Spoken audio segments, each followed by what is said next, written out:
இதான் எங்களோட பசுமையான கிராமம். இதானா மாமா, எவ்வளவு அழகா இருக்கு. சரி, வயல்லாம் இந்த கிராமத்துல இருக்காதா? யார் சொன்னா? அதுதான் இருக்குமே. சரி வாங்க, வயலுக்கு போலாம்.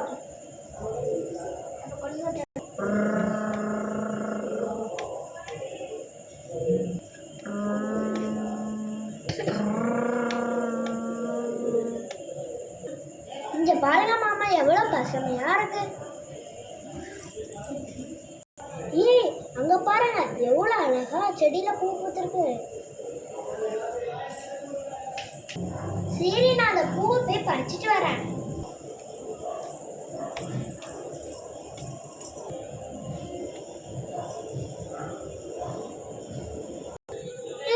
நான் இத படிச்சுட்டேன். இதான் நாங்க விளையாட்ட இடம். எல்லாரும் வாங்க, நான் ஒரு ஆப்பிள் ட்ரீ காட்டுறேன். அதுல நிறைய ஆப்பிள் இருக்கும். நம்ம பறிச்சு வீட்டுக்கு எடுத்துட்டு போலாம். ஓகே. இங்க பாருங்க, எவ்வளவு ஆப்பிள் இருக்கு. சரி வாங்க மாமா, எல்லாத்தையும் பறிச்சுட்டு போவோம். To be continue.